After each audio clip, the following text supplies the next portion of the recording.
मुमुक्षु स्वात्मसंविदे इष्टोपदेशवाचस्ते स्वशक्त्या शादरस्फुटम् यस्य स्वयं स्वभावाप्ति प्रभावे कृष्ण तस्मै संज्ञाय नमोस्तु परमात्मने परं ब्रह्म परमात्मा पूर्णज्ञानघन वन्दो परमानन्दमय कर्म विभावरी पूज्यपाद मुनिराज नमन करो मन लाभ स्वात्म संपदा के टीका करूं बना प्रगटा सहज स्वभाव निज हुए कर्म हरि ज्ञान रूप परम प्रणमो मिले प्रभु ज्ञान रूप परम प्रणमो मिले प्रभु।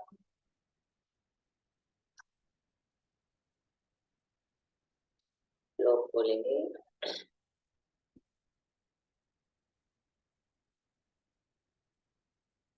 बीस वाला भी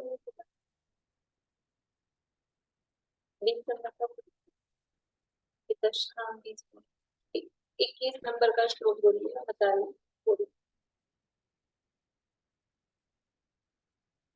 स्वसंवेदं सुव्यक्तस्तनु मात्रो निरत्यय अत्यंत सौख्यवानात्मा लोकालोक विलोकन।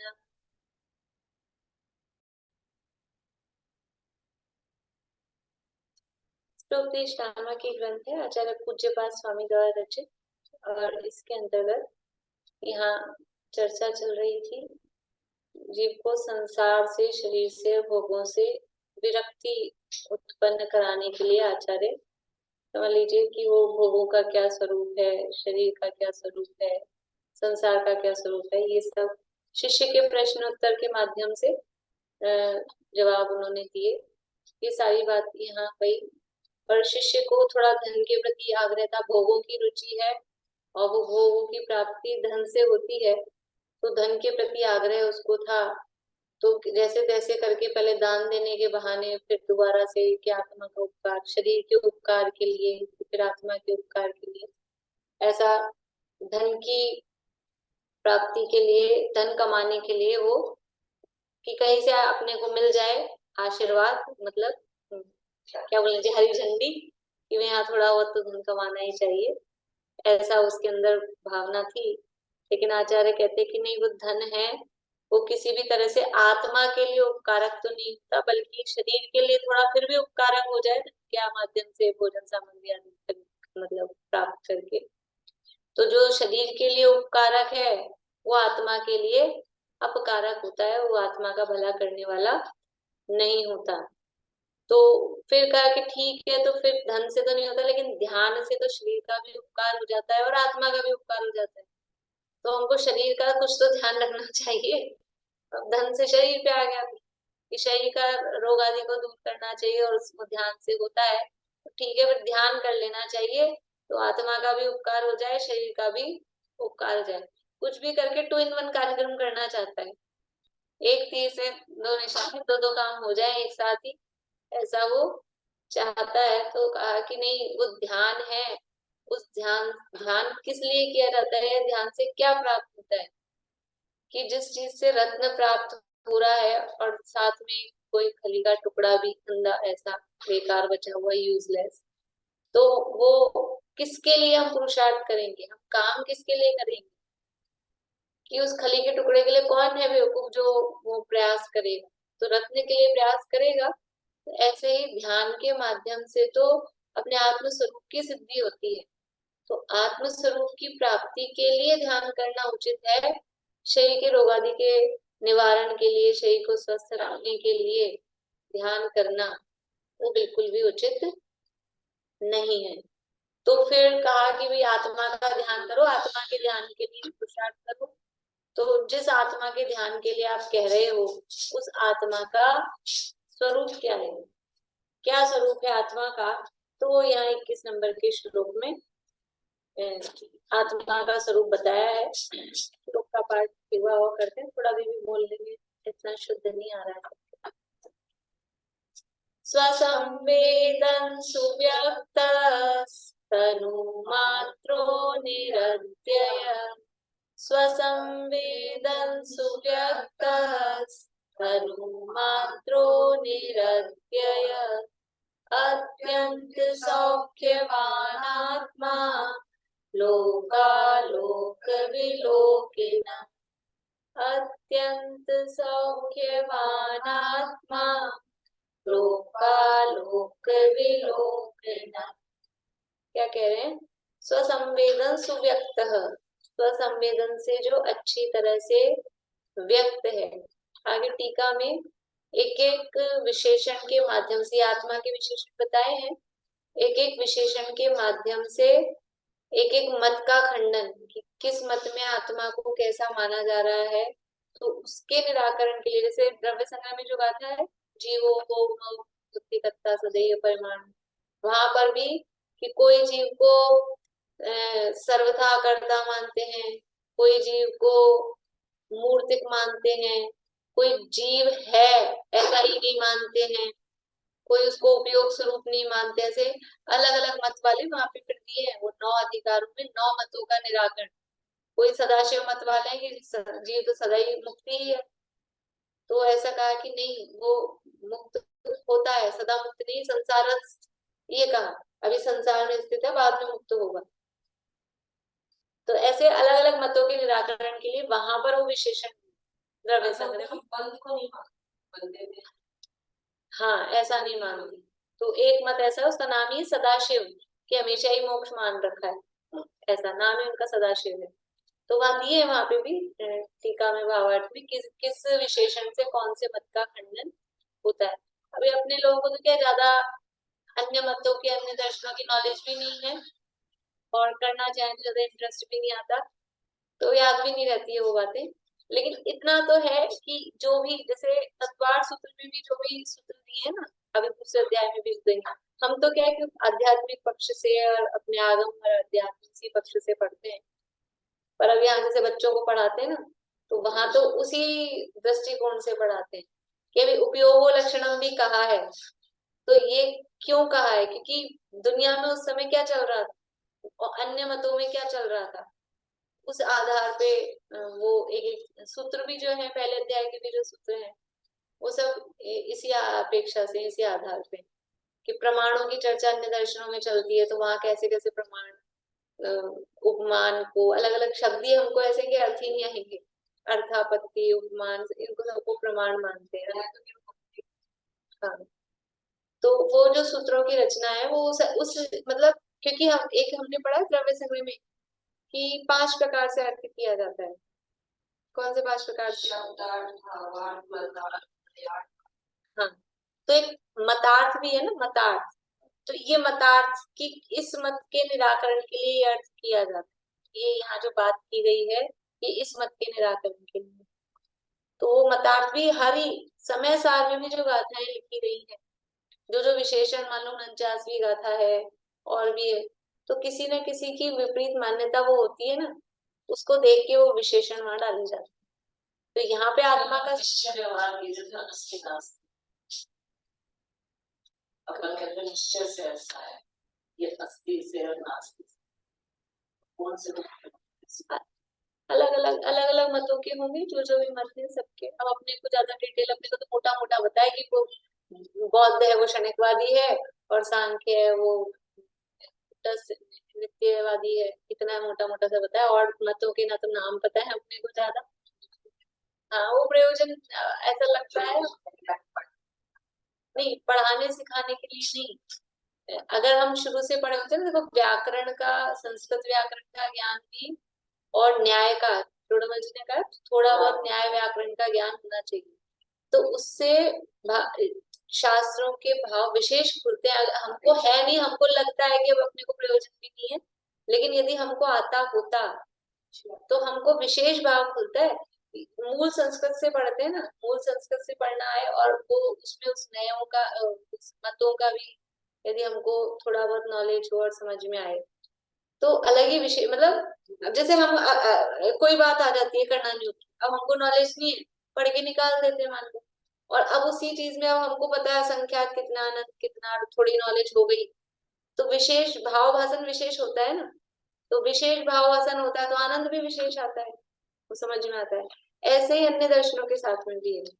तो वो हमको बस, क्योंकि अब हमको यूजलेस लगता है कि अब अपना इतना समय और उतनी बुद्धि भी नहीं है, उसमें विशेष बुद्धि भी थोड़ी लगानी पड़ती है, और रुचि नहीं आती है अपने को, इसलिए। लेकिन अब बच्चे तो पढ़ते हैं, तो अभी बचपन है, जल्दी सीख भी जाते हैं, और उससे तर्क करना आता है, लॉजिक आते हैं उससे, कि वो ऐसा कहते हैं तो फिर हम उसका कैसे करें। हाँ, तो क्योंकि तार्किक बुद्धि तभी होती है, मतलब अभी तो अपन अपना अपना पढ़ रहे हैं, लेकिन सामने वाला क्या बोल रहा है, क्या कह रहा है, किस तरह से अपनी बात को गलत बता देगा, जवाब देना। हाँ, हाँ, तो थोड़ा सा लॉजिक, लॉजिक किससे आता है, न्याय। लॉजिक का मतलब ही, न्याय का मतलब ही लॉजिक, न्याय का मतलब ये है कि लॉजिक से बात है। तो कह रहे हैं स्वसंवेदन, स्वसंवेदन सुव्यक्त कैसा है, स्वसंवेदन से अच्छी तरह व्यक्त है। अब एक मत वाले हैं, आगे टीका में कहेंगे कि वो आत्मा को ये नहीं जानते कि वो अपने ही जानने में आते। इस तरह के मत दुनिया में चलते हैं कि ज्ञान स्वयं को नहीं जानता। ये शायद वैशेषिक या नया एक ऐसे कोई है, वो क्या मानते हैं, इस ज्ञान को, मान लो ये ज्ञान है, तो इस ज्ञान को जानने के लिए दूसरा ज्ञान चाहिए, ये ज्ञान अपने आप को नहीं जान सकता, और वो तर्क देंगे। और जब वो तर्क देंगे तो अपने को लगेगा सही है, अच्छी, मतलब सही तो कह रहे हैं, क्योंकि ऐसे थोड़ी ना हवा में कुछ भी कहेंगे, वो भी तो उनके भी बराबर पूरे शास्त्र हैं। अभी मीरसागर की भाषा में आप भी बैठे थे शायद, वो एक दो दिन सुनील जी की जगह वो चली थी ना दोपहर में क्लास, तो अपन बैठे थे उसमें, तो सबके सूत्र ग्रंथ हैं, सबके ग्रंथों के नाम बताए, सबके बराबर अच्छे खासे ग्रंथ वगैरह सब है, और ऐसे हवा में बात कर रही हूँ ऐसे नहीं। और हर मत वाले इनकी जो भी है, सबके तत्व पदार्थ सबके यहाँ वर्णन है। वो सांख्य 25 तत्व मानते हैं, अलग अलग पदार्थों की भी संख्या है, और उनका भी प्रयोजन क्या है, उनका भी प्रयोजन भेद विज्ञान कराना ही है सबको। मतलब वो किसी भी तरह से मुक्ति की प्राप्ति, वो जिसको भी कहें, वो स्वर्ग को ही भले मोक्ष कहें, लेकिन उनके धर्म दर्शन का भी प्रयोजन तो वही है। अब वो लाइन गलत है, सही जगह पे नहीं, वो बात अलग है, लेकिन वो जो भी वर्णन उनके शास्त्रों में है, वो है इसी उद्देश्य से। तो वो कैसे घुमा घुमू के उसको करते हैं। आप लोगों ने नाम सुना होगा सांख्यों में प्रकृति और पुरुष, अपन ने थोड़ा बहुत पढ़ा था उसमें भी, द्रव्य संग्रह में भी और मोक्षा प्रकाशक में भी। तो वो दो मानते हैं, प्रकृति और पुरुष। जैसे अपने द्रव्य और पर्याय होती है ना, ऐसे वो प्रकृति और पुरुष। तो लेकिन वो पुरुष को सर्वथा अकर्ता कूटस्थ, अभी इसमें आगे आएगा वो सांख्य मत का, उससे मतलब इसलिए मैं बता रही हूँ थोड़ा कि अपने को वो आगे टीका समझ थोड़ी आसानी रहेगी कि उनकी मान्यता क्या है। तो जो कुछ होता है वो प्रकृति में होता है, पुरुष में कुछ नहीं, पुरुष में ज्ञान भी नहीं है।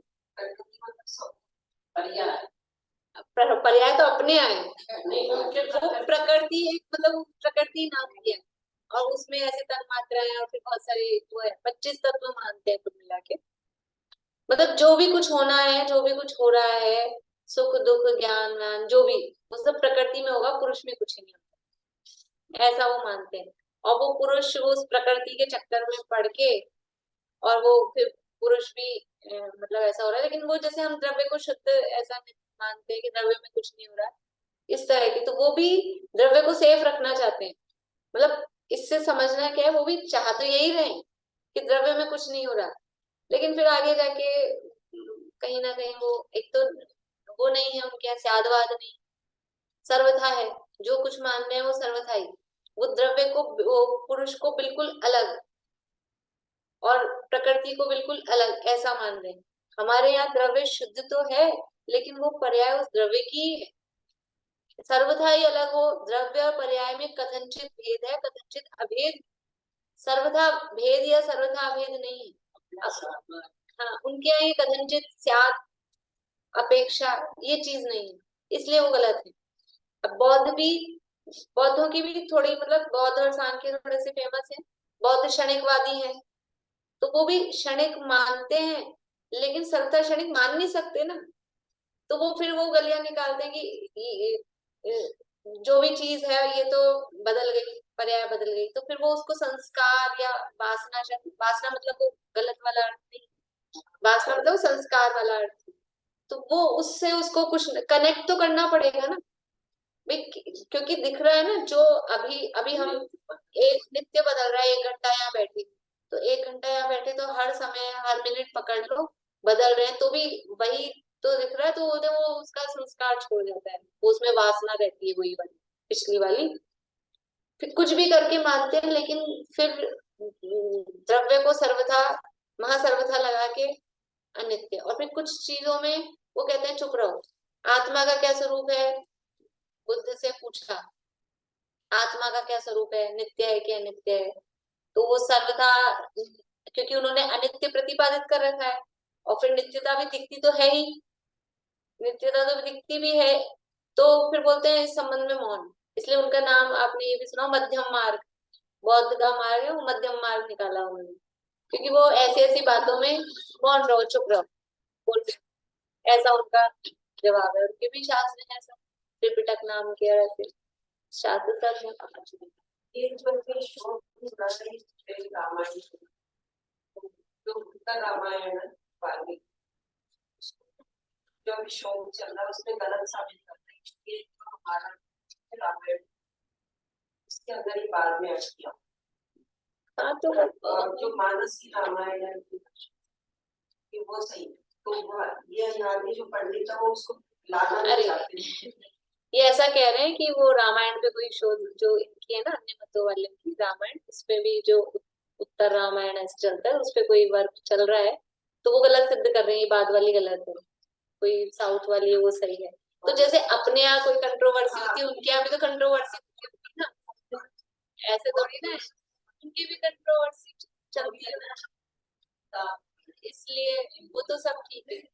चलिए चलिए, तो यहाँ क्या कह रहे हैं, आत्मा कैसा है, स्वसंवेदन गम्य है, अपने अपने अनुभव में आता है, अपने अनुभव में आने योग्य है।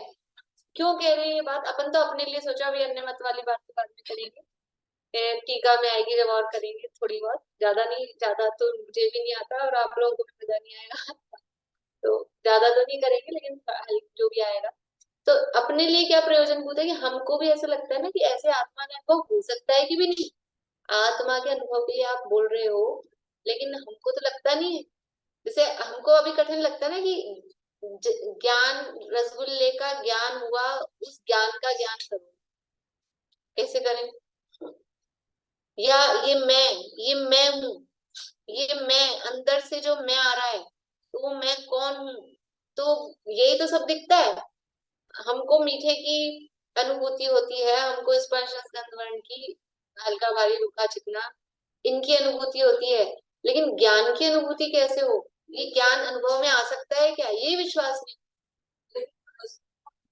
तो मतलब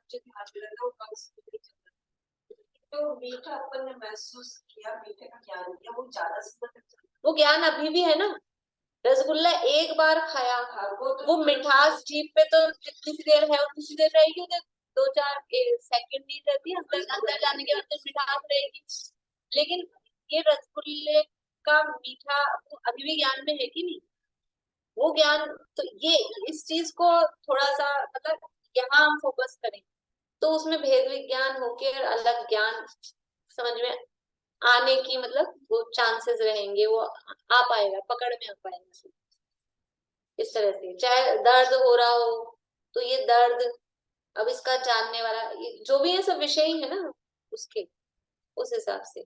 तो हमको यही विश्वास नहीं होता कि आत्मा अपने जानने में आ सकता है, और फिर ऐसा भी लगता है कि वो तो बड़े महात्मा लोगों के आता, वो अपने कहाँ से आएगा, हे हमारे कहाँ से, हम कैसे आत्मा को जान सकें। तो कह रहे सबको स्वसंवेदन सुव्यक्त, अपने अपने ही अनुभव में आएगा, मेरी आत्मा का अनुभव कोई और दूसरा नहीं कर सकता। स्व, स्व शब्द दिया है ना, अपने संवेदन से, अपने ही जानने में, और वो अच्छी तरह से सुव्यक्त, भली भांति व्यक्त है।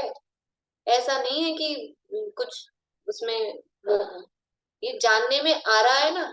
तो वो कल वो जो मेरे को सूत्र याद नहीं आ रहा था ना, परीक्षा मुख में एक सूत्र है, घटम अहम आत्मना वेदमी, वो पहला सूत्र नहीं था, 8वां था, घटम अहम आत्मना वेदमी। यानी क्या कह रहे हैं उसमें, उदाहरण है वो कि मैं अपने ज्ञान से, या मैं घड़े को जानता हूँ, ठीक है, किसी भी चीज को ले लो, वहां तो घड़ा उदाहरण दिया, मैं टेबल को जानता हूँ, तो मैं टेबल को जानता हूँ।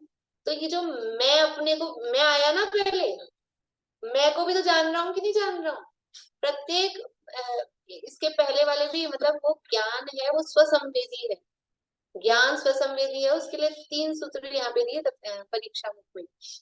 और पहले तो दिया कि स्वोन्मुक्तया प्रतिभासनम स्वस्य व्यवसाय, कि स्वयं की तरफ सन्मुख होने से जो अनुभव होता है। यहाँ तो मतलब जो बड़ी टीकाएं है ना इनकी, उसमें ऐसा कहा है कि ज्ञान सबसे पहले अपने को ही जानता है। अब वो तो समय इतना नहीं लगता है, अपने को लगता है पहले अपने को जानता, सीधा देख लिया चौकी टेबल जान रहे हैं, लेकिन वो पहले अपने को जानता हुआ, स्वपर प्रकाशक है ना ज्ञान, वहां स्वपर प्रकाशी। अन्य मत वाले ज्ञान को स्वप्रकाशी मानते नहीं, अकेला पर प्रकाशी मानते, बस पर को जानता है। इसलिए वहां पे भी ये जो पहला सूत्र है परीक्षा मुख का, तो उसमें जो दिया है ना, ये स्वपूर्वार्थ व्यवसायत्मकम ज्ञानम, तो स्व, स्व शब्द दिया है, अपने को जानता है, स्व को जानता है। और वो ज्ञान है वो स्व संवेदी है, ज्ञान और आत्मा अभेदी है। तो यहाँ तो उदाहरण दिया कि जैसे घट को जानते समय ये मैं घट को जान रहा हूँ, मैं घड़े को जान रहा हूँ, तो उससे पहले मैं भी तो जाना गया ना कि मैं जान रहा हूँ, लेकिन हम उस मैं को हाईलाइट नहीं करते, घड़ा दिखता है उनको तो। लेकिन ये समझ में आया कि ये मैं अब हर चीज, खाते पीते उठते बैठते जानना तो हो रहा है, लेकिन ये मैं जान रहा हूँ, तो ये मैं भी तो जानने में आ रहा हूँ, मैं जान रहा हूँ, तो ये स्वसंवेदी। ज्ञान, ज्ञान के पर्याय जानती है या ज्ञान को जानती है? अब वो तो अभेद करके कहो तो ज्ञान जान रहा है। तो कथन में भेद होता है ना, कथन में भेद होता है, कभी कहते हैं मैं आत्मा हूँ, कभी कहते हैं मेरा आत्मा। तो कथन तो इसी तरह से होता है, वो सेटिका वाली वो तो जानने का काम पर्याय, पर्याय में हो रहा है, जैसे ज्ञान के पर्याय में अनुभव किया, पर्याय में ही हो रहा है। हाँ। लेकिन वहां द्रव्य पर्याय को अभेद करके ज्ञान भी कहेंगे, अभेद करके कथन करते हैं, वहां अभेद करके कथन करेंगे। अभी आप कुछ करो और आशीष भैया कुछ करें, तो आप कहोगे मैंने, मान लो उन्होंने वहां फ्लैट ले लिया नया, मैंने फ्लैट लिया, ऐसे कह दे, अभेद करके कथन करेंगे, अलग क्यों करेंगे? बेटा और मैं अलग, जब कुछ मतलब होता है, एक होता है जब भोजन करना होता है अपना अपना, तो अलग हो जाते हैं, ऐसा है। तो अभेद करके कथन है, तो जानती तो पर्याय ही है, क्या काम तो पर्याय ही कर दी, लेकिन पर्याय उस गुण से और द्रव्य से अलग थोड़ी ना है। कभी कहते हैं ज्ञान जानता है, कभी कहते हैं आत्मा जानता है, और कभी कह रहे हैं ज्ञान की पर्याय जानती है। तो एक द्रव्य, एक गुण, एक पर्याय, अभेद करके ज्ञान कोई आत्मा, और आत्मा कोई ज्ञान, पर्याय कोई ज्ञान, जो अपने को जानता है वही पर को जानता है, जो अपने को नहीं जानता वो पर को भी नहीं जानता। बिल्कुल, जो अपने को जानता है वो पर को जानता है, और जो अपने को नहीं जानता वो पर को जानता ही नहीं, वास्तव में जानता, जानने में आता ही नहीं जानने। स्वसंवेदन गम्य, स्वसंवेदन गम्य है, स्वसंवेदन से व्यक्त है। और कैसा है, तनु मात्रो, तनु मात्र शरीर प्रमाण है, जितना शरीर है उतना आत्मा है, क्योंकि अब एक मत वाले हैं जो आत्मा को सर्वव्यापक मानते हैं, सुना होगा। अभी मतों के नाम छोड़ दो भले ही, सर्वव्यापी अद्वैत ब्रह्म, मोक्षम प्रकाशक में हेडिंग है सर्वव्यापी अद्वैत ब्रह्म। तो ऐसा मानते सब जगह फैला एक ही है दुनिया में आत्मा, वो ईश्वर, और वो सब जगह फैला हुआ है, उसी के थोड़े थोड़े सब अंश है। बहुत सारे तर्क वहां मोक्ष प्रकाश में दिए, बड़ा मजा आता है मतलब उसमें कि ऐसे अंश है तो फिर सब जुड़े हुए होने चाहिए, फिर मैं हिली तो सबको हिलना चाहिए, फिर एक भाई सब उसी के अंश है ना, सब जुड़े हुए हैं। बहुत सारे इस तरह के तर्क वितर्क उसमें दिए हैं। तो जो लोग ऐसा मानते हैं कि आत्मा सर्वव्यापक है, सब जगह फैला है, तो इसलिए कहा तनु मात्रो, शरीर प्रमाण ही है, ऐसे फैला हुआ नहीं है सब जगह। जितना शरीर है उतना ही है, कि फैलता तो है अपने भी। समुद्घात के समय कितनी देर फैलता है, लोक पूरण का तो एक ही समय है, वो 8 समय तो टोटल पूरे केवली समुद्घात में लगते हैं। वो दंडाकार, कपाटाकार, प्रतराकार और फिर लोक पूरण, तो वो तो टेम्पररी टाइम के लिए होता है समुद्घात की स्थिति में। बाकी असमुद्घात की स्थिति में तो अणुगुरु देह प्रमाण ही रहता है, जितना जैसा शरीर है तो शरीर प्रमाण ही आत्मा रहता है। तो ये बताने के लिए ना लोगों की ऐसी ऐसी मान्यताएं चलती है, इसलिए ऐसे ऐसे विशेषण यहाँ पर दिए हैं। समुद्घात सिर्फ मनुष्य के होते हैं कि और नहीं नहीं, और समुद्घात तो जैसे वेदना समुद्घात है, मारणांतिक समुद्घात है, अन्य गतियों में वेदना मारणांतिक, वेदना मारणांतिक और कषाय, वेदना मारणांतिक और कषाय, ये 3 समुद्घात अन्य गतियों में भी। बाकी आहारक समुद्घात है, तेजस समुद्घात है तो मुनिराजों के होते हैं, तो मनुष्यों में ही होंगे। और केवली समुद्घात है, और कौन सा रह गया एक, वैक्रियक समुद्घात, वो भी देवों नारकियों के भी। वैक्रियक समुद्घात भी चारों गतियों में, तो मनुष्यों के भी होता है ना, विक्रिया रिद्धि, विक्रिया रिद्धि के माध्यम से जो होगा। अब वो उसको 4 से कह लो चाहे वैसे कह लो, शरीर तो औदारिक ही है और वैक्रियक शरीर नहीं है, लेकिन कह सकते हैं। तिर्यंशों में होता है ना, विक्रिया भी होती है, भोग भूमि के मनुष्य और तिर्यंशों में, सबको नहीं लेकिन किसी किसी को विक्रिया की शक्ति, विक्रिया की वृत्ति होती है, तिर्यंशों में भी होता है।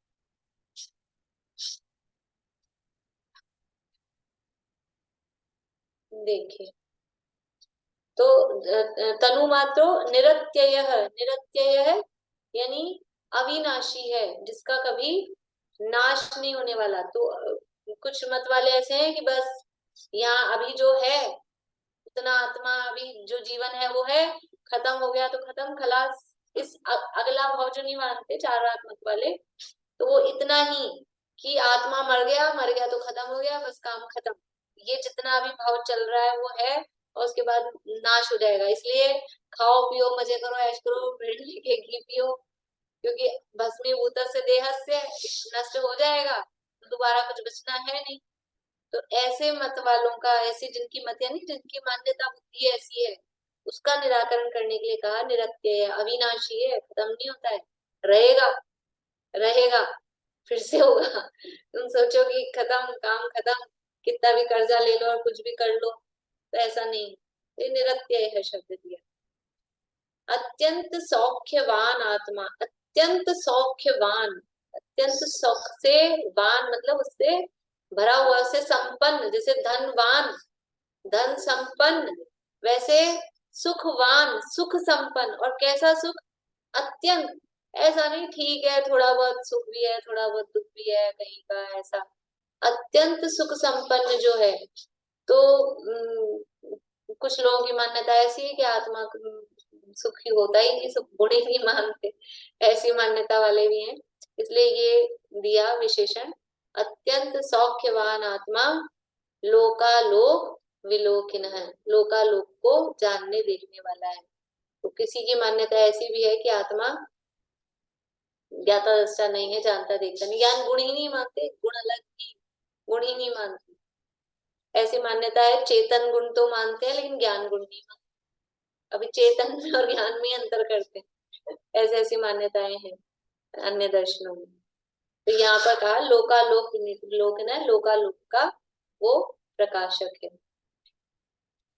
वही जो समय सार के पहले कलश में का है, निज अनुभूति से प्रकट चित स्वभाव चिद रूप सकल गे गायक नमो समय सार सद्रूप सब ऐसा। तो वहाँ वो ही इसी तरह की बातें यहाँ पर दी है। देख श्लोक और पद्यानुवाद एक बार पढ़ते हैं, फिर आगे ठीक हो जाएगा। स्वसंवेदन सुव्यक्तस्तनु मात्रो निरत्यय अत्यंत सौख्यवानात्मा लोकालोक विलोकना निज अनुभव से प्रकट है नित्य शरीर प्रमाण लोकालोक निहार आत्म अति सुखवान। कैसा है आत्मा? अति सुखवान। देखो आत्मा को सौख्यवान कह के ये भी कहना चाह रहे हैं कि सुख कहीं बाहर में नहीं है। हम बाहर में सुख खोज रहे हैं, समझ लो विषय भोग में, शरीर में और स्त्री पुत्र संयोगों में, लेकिन सौख्यवान कौन है? सौख्यवान आत्मा ही है। और जो सौख्यवान सुख, जिसमें सुख है उसी में से तो आएगा, इसलिए अत्यंत सौख्यवान आत्मा ये यहाँ का है। अत्यंत मात्र, हाँ अत्यंत मात्र आत्मा ही है और भरपूर है, जितना चाहिए उतना आत्मा में ही है। कि थोड़ा कम हो तो थोड़ा सा यहाँ से ले लिया, थोड़ा सा वहां से ले लिया, ऐसा नहीं है। अत्यंत मतलब भरपूर है और आत्मा में ही है और कहीं नहीं।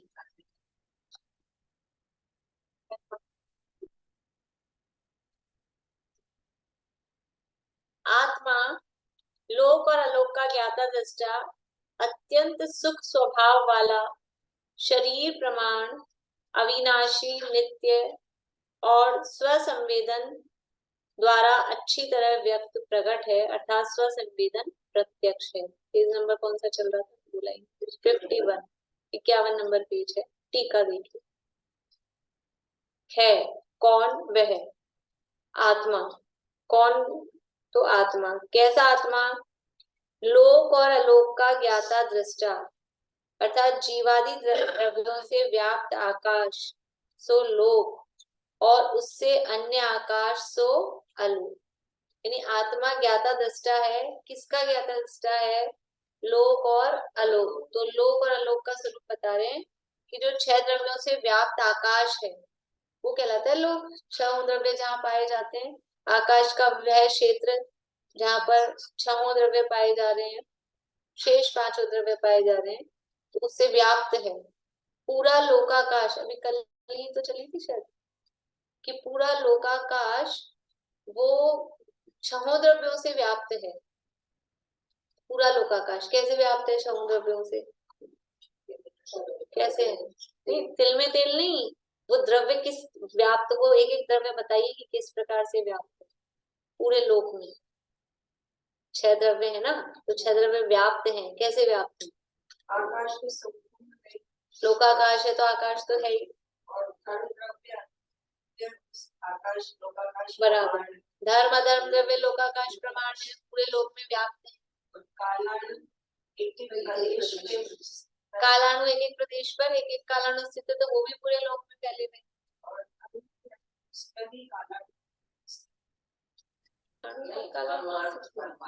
परमाणु खचाखच भरे में है।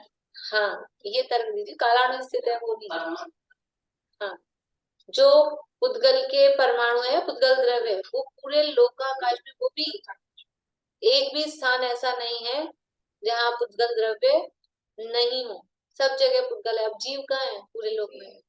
जीव कैसे फैले? जीव प्रदेश है ना, प्रदेशों के बीच। कौन से प्रदेश? आत्म प्रदेश, भाई असंख्यात प्रदेश। तो कौन सा जीव लोक में फैला हुआ है? ज्ञान से नहीं। जैसे आपने परमाणु फैलाए वैसे जीव फैलाओ ना, अनंत जीव है। हाँ अनंत आप लोगों ने तो सुना होगा, दिन में क्लास में चला था, ये लोग नहीं आते ना इसलिए लोग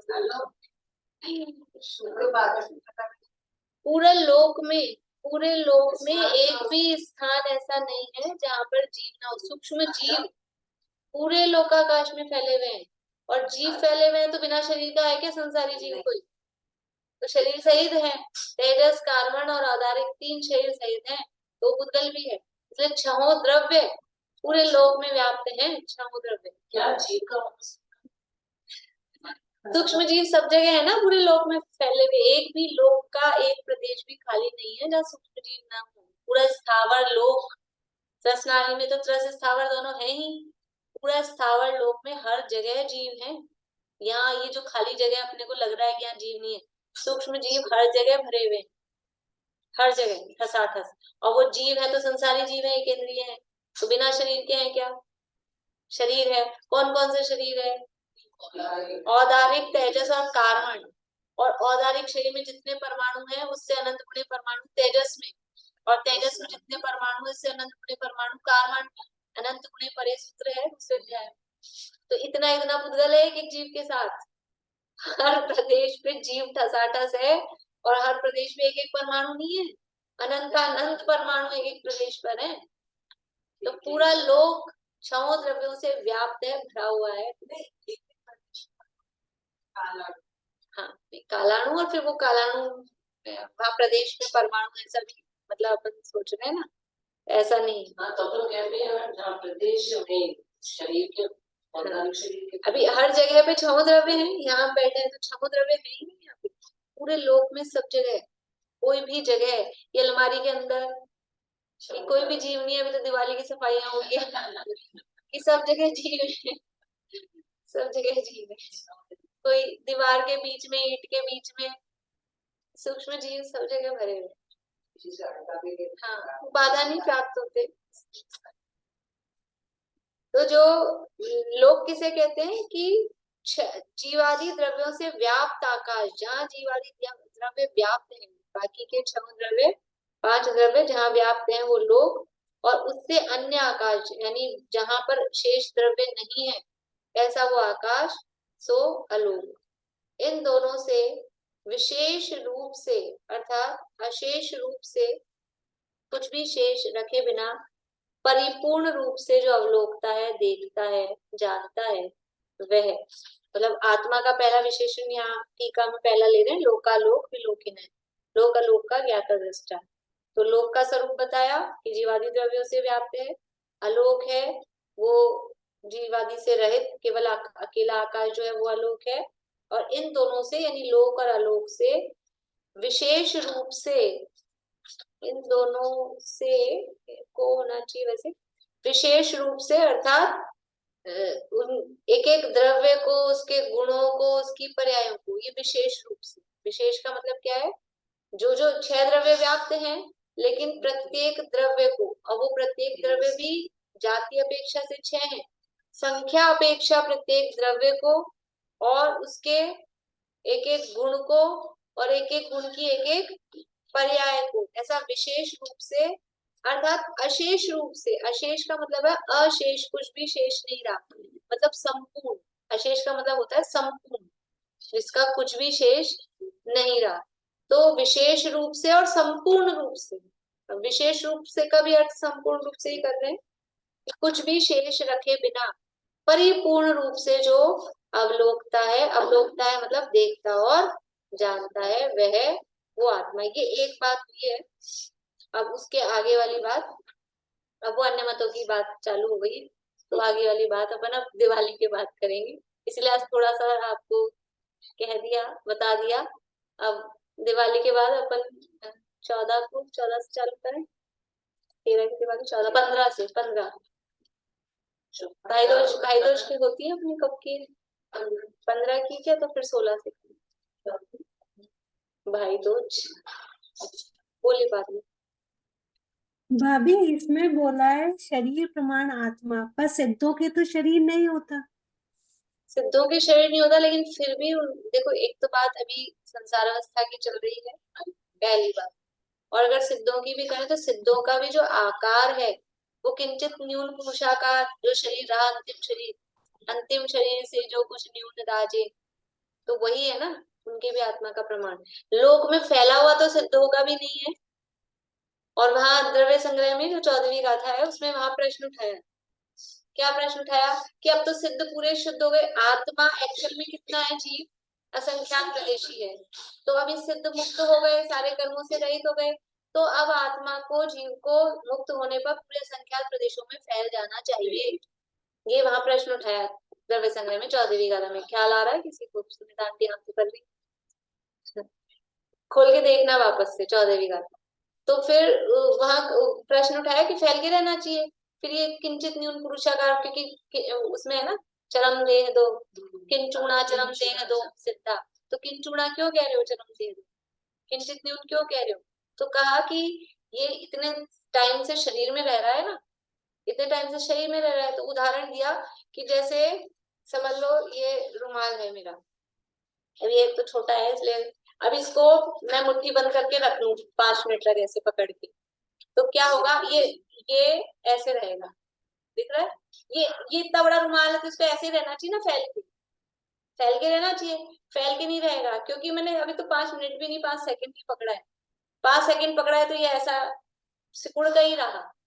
तो ऐसे ही इस शरीर में था जीव, और इतने समय से कम वो जो भी मनुष्य की 8 वर्ष का तो कम से कम होगा ही, तो 8 वर्ष से इस शरीर में रह ही रहा है, तो वो इसलिए वो उस शरीर प्रमाण ही रहता है, फैलता नहीं है। कर्म नष्ट हो जाने पर भी, संपूर्ण कर्मों का अभाव हो जाने पर भी वो शरीर प्रमाण ही रहता है, किंचित न्यून पुरुषाकार।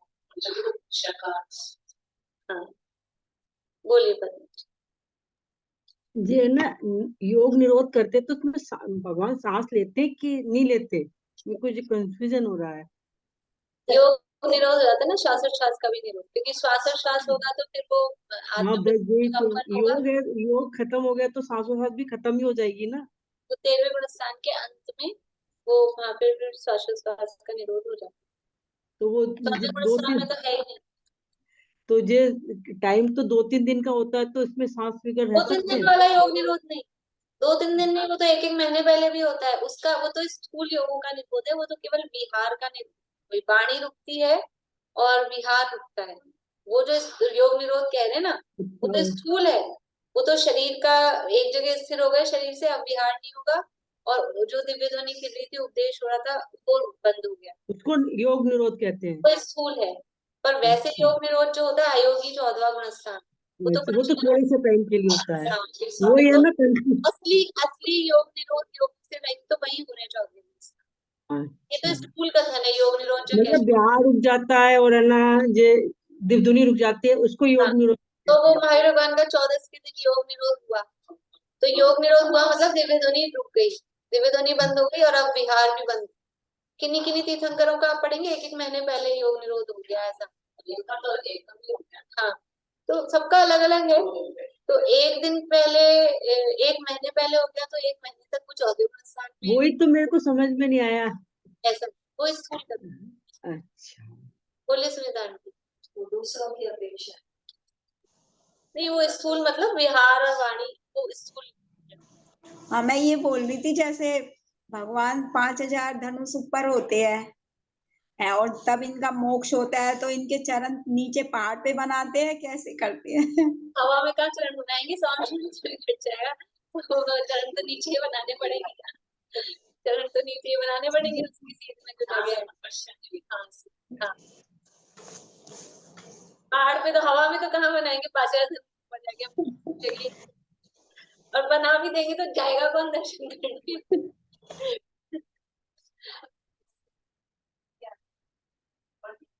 नहीं नहीं, अनंत भगवान तो ऊपर ही रहते हैं।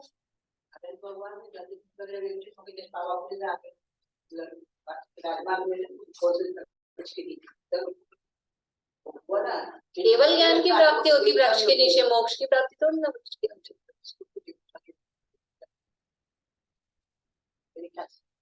तो जहां तक मुझे ध्यान है, अनंत जैसे ही अनंत होता है जी, 4 घातिया कर्मों का नाश होते ही वो 5 धनुष ऊपर हो जाते हैं, तो अब वो नीचे क्यों आएंगे?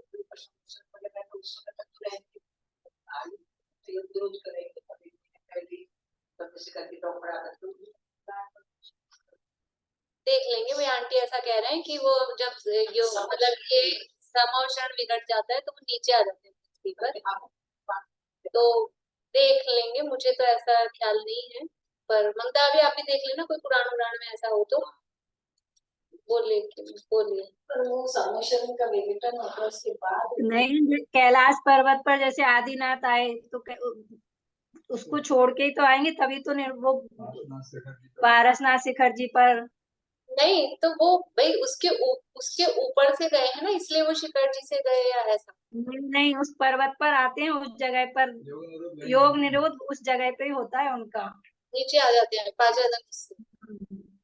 हाँ। योग निरोध करके वहां पहुंच जाते हैं। चलिए ठीक है, दाऊ बोल रहे हैं तब ठीक है। हाँ, नहीं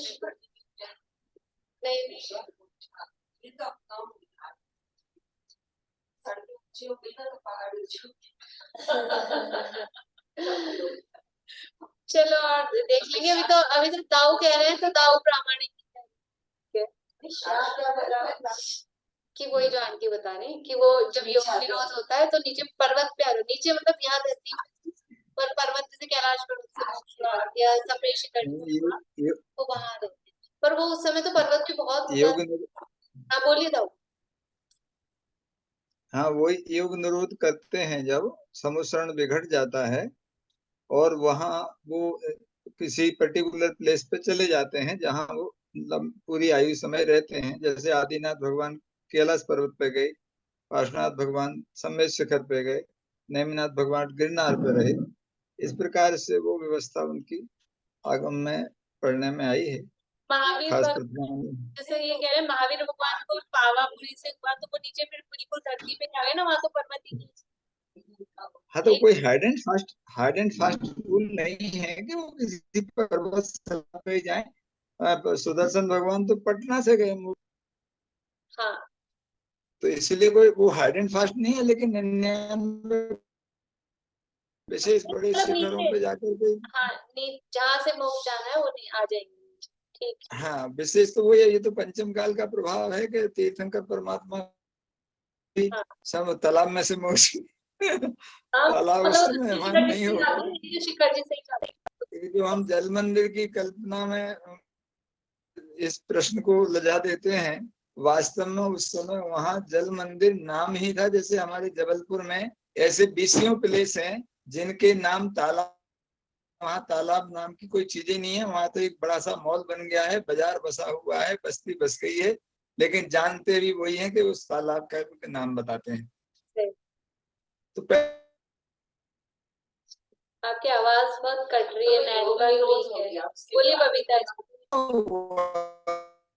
तो आपकी आवाज कट ठीक है भाई, ठीक है, हो गई मेरी बात पूरी। अब कटने का काम नहीं रहेगा। बोलिए बबीता जी, 1 मिनट बात चालू कर लीजिए बबीता जी।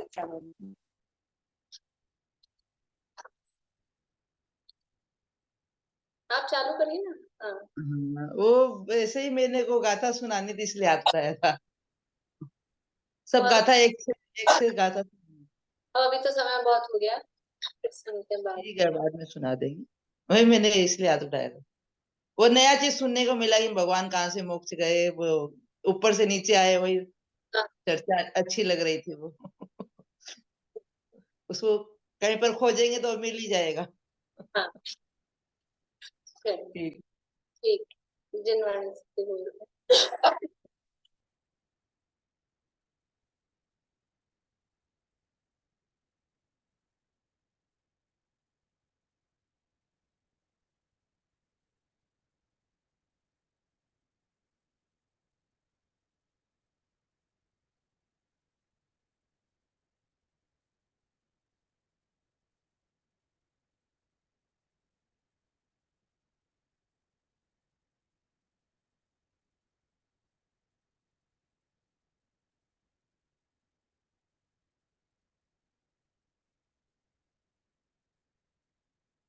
किसी से कुछ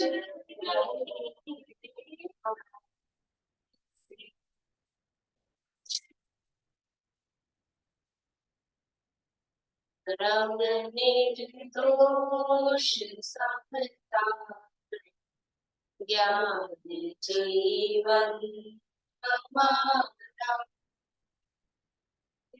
निर्मल लोक में मीरा ज्ञान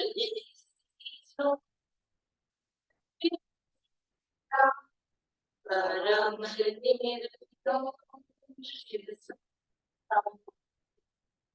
ज्ञान जीवन हमारा प्रभु चैतन्य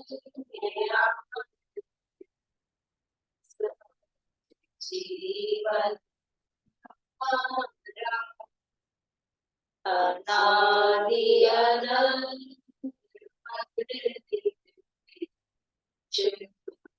जीवन